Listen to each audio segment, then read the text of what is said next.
Pare, ano masasabi mo na nangyayari sa Senado? Ay, Ano nangyari? ano nangyayari sa Senado? Ano masasabi mo, pare? Gusto ko, Nakatakas si Bato. hindi, gusto ko World War. Food war, pare. World War. Bakit gusto mo ng ganun, pare? Para pasukin ko lahat yung loob ng Senado. Para Guys, parang malabo. Malabong gusto na yung pare ko na to. kasi sila yung gumagawa ng batas eh. Tapos sila pa yung nangunguna sa mga kagagawa nila. Lalong-lalo na yung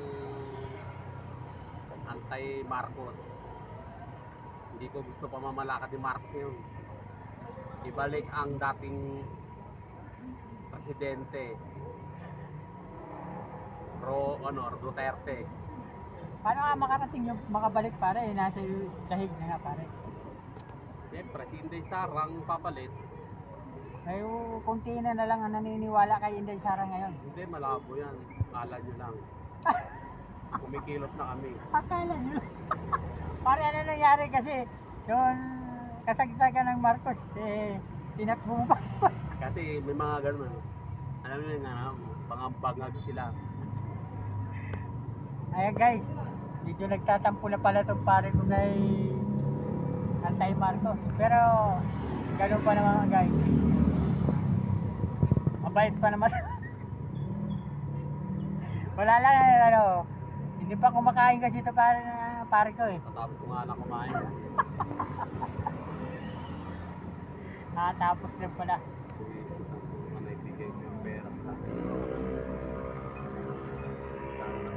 Ayan, ginagawa ko ng konti. Pero para naman sa akin, dahil hindi ko naman alam ang dahilan kung bakit nagkaganyan dyan sa Senado.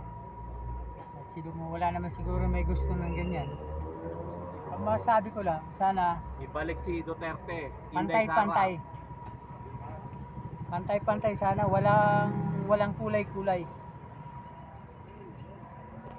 Kasi nandyan na yan, nanalo na.